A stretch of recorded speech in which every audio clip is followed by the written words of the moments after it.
Hello, and welcome to another installment of Take a Deep Breath. My name's Patrick Turner. I'm in the Office of Mission Integration, Ministry, and Multicultural Affairs.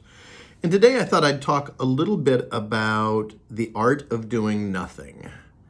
Now, I can just see some of you out there rolling your eyes right now as we're in the middle of midterms, and the idea seems kind of inappropriate to talk about the art of doing nothing.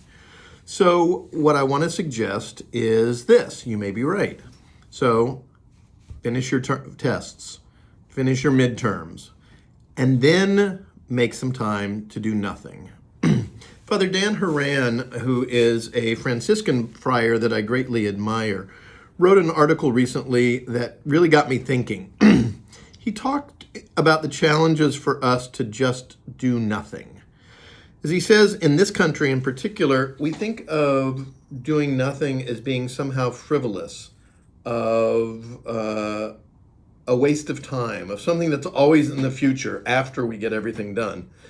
And there's a long history in this country of thinking that wasting time is a deadly sin and worthy of condemnation. In addition, I think our ideas of work and rest have been changing for a number of years. With work really taking up more and more of our time of rest. Answering a text or an email from a work colleague in the evening, done. Checking emails first thing in the morning before you get out of bed, done. Eating lunch at your desk, done. And I think the pandemic has even accelerated this process. Get a request to participate in a Zoom work call at 8 p.m., done.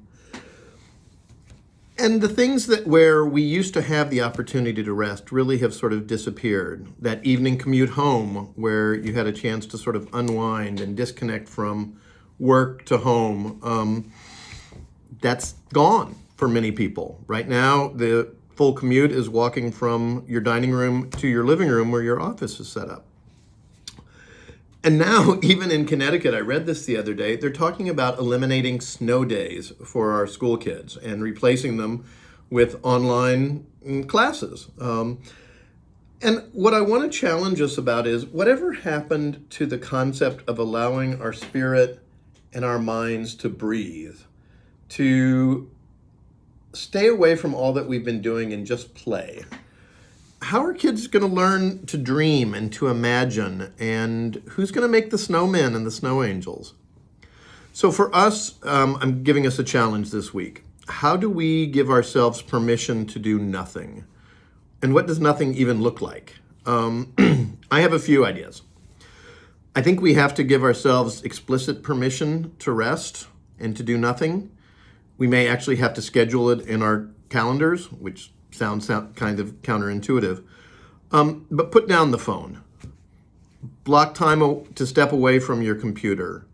Disconnect from social media. Sit outside on campus while the weather still is nice.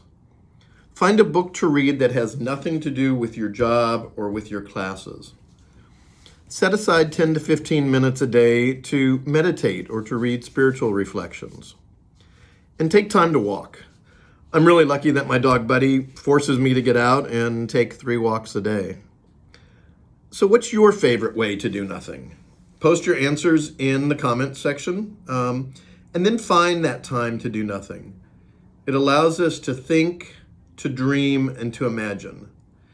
And my hope for us this week is that we each find some time to do nothing.